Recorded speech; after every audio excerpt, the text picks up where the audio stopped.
Kilala mo po ba kung sinong saint siya? Siya po si Saint Maximilian Kolbe, isang martir at isang Franciscan priest. Naalala ko nung elementary, siya ang aming patron saint. Noong World War I, may isang concentration camp ang mga Nazi German. Inipon nila ang lahat ng kanilang mga preso at isa na ron si Saint Maximilian Kolbe. Kumuha lamang sila ng 10 para ilagay sa isang maliit na kulungan, walang ilaw, walang tubig, walang pagkain. Sa madaling salita, ilalagay doon hanggang mamatay.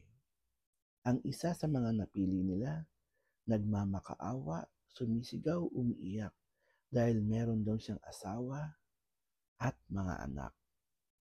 Nakita naman iyon ni Saint Maximilian Kolbe. Kinausap niya ang mga gwardya, ang mga Nazi, na kung maaari ay magpalit na lamang sila ng pwesto.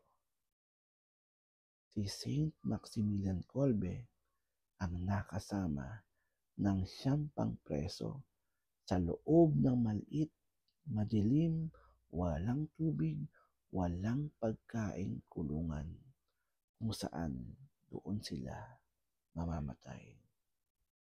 Sa loob ng 2 linggo, nanghina, nagutom, nagkasakit ang bawat isa. Ngunit hindi yon naging dahilan para tumigil si Saint Maximilian Kolbe na palakasin ang kanilang spiritual na pananalig, ang kanilang pananampalataya at pag-asa na sila ay maliligtas at muling mabubuhay kasama ang Diyos. Matapos ang 2 linggo, ang 9 sa kasama ni Saint Maximilian Kolbe, hindi niya iniwan hanggang huli, hanggang lahat sila ay mamatay.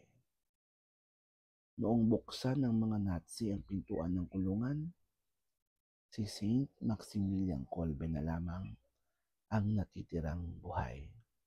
Kinuha nila siya, ngunit hindi para mabuhay, hindi para patakasin o palayain. Kinuha nila siya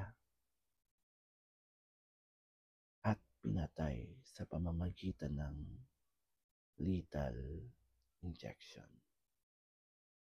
Sana po nakadagdag kaalaman. Hanggang sa muli, Brother Paul po. God bless.